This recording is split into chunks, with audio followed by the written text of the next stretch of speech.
नमस्कार दोस्तों, ये कहानी आपके दिल को छू लेगी। लास्ट तक जरूर सुनना। एक बार की बात है, एक मतदाता मतदान की लाइन में खड़ा था कि अचानक वही मृत्यु को प्राप्त हो गया। मृत्यु के बाद उसकी आत्मा ऊपर यमराज के दरबार में जा पहुंची। वहां चित्रगुप्त हाथ में कर्मों का खाता लिए उसका हिसाब किताब देखने में जुटे थे।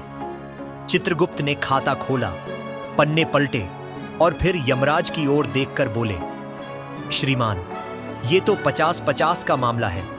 अच्छे और बुरे कर्मों का पलड़ा बिल्कुल बराबर है। ऐसी स्थिति तो मैंने पहले कभी नहीं देखी। आप ही बताएं, इसे कहां भेजा जाए, स्वर्ग या नर्क? यमराज ने गंभीर स्वर में कहा, ऐसी स्थिति में निर्णय का अधिकार इसी का है। जो ये चुनना चाहे वही होगा। और फिर यमराज ने उसे एक दूत के साथ एक एक दिन स्वर्ग और नर्क में बिताने के लिए भेज दिया। पहले दिन वो नर्क में पहुंचा और वहां उसे क्या दिखा?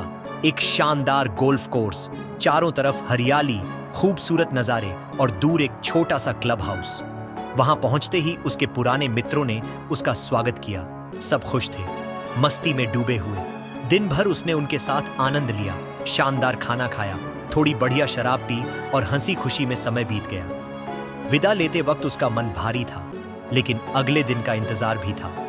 अगले दिन वो स्वर्ग पहुंचा। वहां संतों जैसे लोग थे, शांत, संतुष्ट, भजन कीर्तन में लीन। दिन बीता, लेकिन उसे बीतता दिखा नहीं। सब कुछ अच्छा था, पर कुछ अधूरा सा लग रहा था।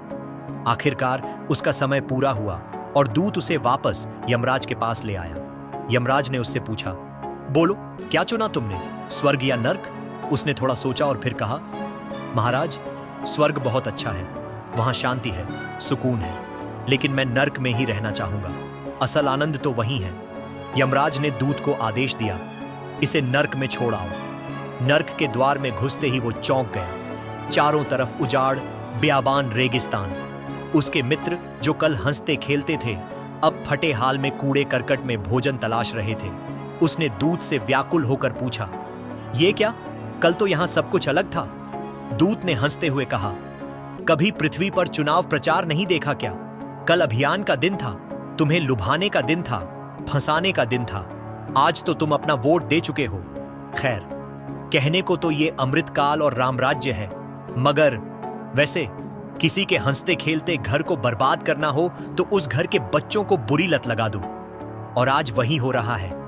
बेटियों से टैलेंट के नाम पर मुजरा कराया जा रहा है, बेटों को ऑनलाइन जुआ खिलवाया जा रहा है, और देश की अर्थव्यवस्था, वो तो शराब संभाल रही है। कहानी खत्म हुई, पर सवाल बाकी है।